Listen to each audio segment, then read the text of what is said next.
Assalamu alaikum musidɓe an julɓe. Aray comme conveni ko waddunoɗen kon en jokkay fi biro men ɗo ha anden honto ɓe woni. Aray ko andingol ɗon ni mi hewti ka maɓɓe ga. Kono musidɗo on ɗo landarde Allah dandu en angal dariɗo. Allah dandu en angal. Si a woni a ala a yiyayɗi fo a nanayɗi fo haymo faalaka mo yawade o yawoton haymo mérita wowlugol ma o wowlete. Allah okkore en fo meɗen heɓugol dariɗo okkora en goɗɗum hande si a ala fus haray ko a fuy a wowlata goɗɗo jento. Si a ala goɗɗum ɓe innete ko a ñannejo, si a ala goɗɗum ɓe innete ko a gujjo, si a ala goɗɗum ɓe traitete piji ɗin fof. Mi hollay on maman bébé, mais c'est pas le moment d'abord. Mais je vous garantis, c'est une triste histoire qui est derrière cette dame. Oh, mi yiɓe mi ari mi tawi goɗɗo si toñima ko Allah tu wawata mo yoɓude. Kono noon si justice men o waɗali justice Allah on to wutaro waɗay. Allah e gonga waw fenande.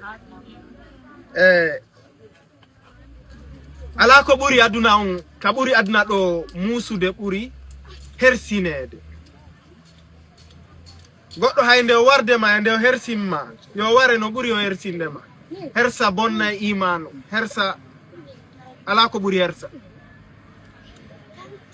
Mi daariɓe mi tawi distance ko ɓe iwi ɗon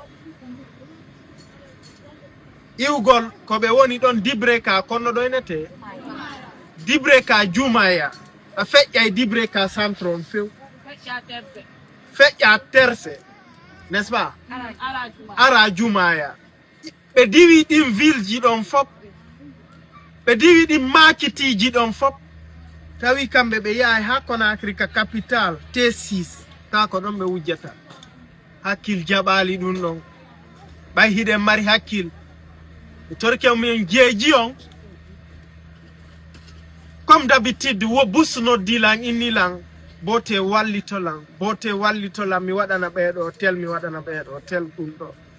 Woɓɓe ko basin ji fodiɓe, woɓɓe ko mbuuɗi, woɓɓe ko paɗe façon yimɓe ɓen fof noddilan kono tawi ɓay mi anda honto mi hiyataɓe mi heɓa numéro maɓɓe tawi wawata newaɓe.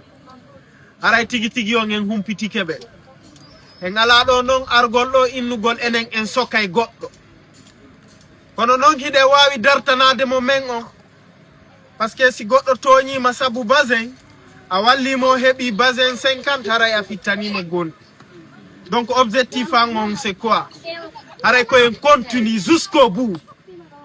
Hollen ɓeɗo tigi tigi on hiɓe wondi e jama on. Hollen ɓe si woɓɓe no añi nene goɗɗo ma no yawi nene goɗɗo enen hiɗen teddini biro yimɓe ɓen sabu biro meɗen. Par ce que kala e nedi mum hakkil ko jooma mum nafi. Gonali moƴƴali ko Allah won tawaka. Miɗo tori Allah yo Allah jaɓa en kon ɗen horde kon kono fi pullo no ani ni komi pullo mais fi pullo no giɗinimma komo ma ɓurma bonande. haraɓe yawno wujjugol hande haraɓe ɗo ɓe yahuno haraɓe wujji basin 10 ɓeɗo ɓe mérita ko ɓe heɓi ɗo ko. Imagine a nangi ɓeɗo haray ɓe ƴettude goɗɗum inna a ɓeɗo nawi joni ɓay ɓe falano ɗum ɗo ɓeydanaɓe ɗum ko baraji ko lewru suuma e ni. Donc bruyno ka vidéo a mi arte e mon e vidéo jaray.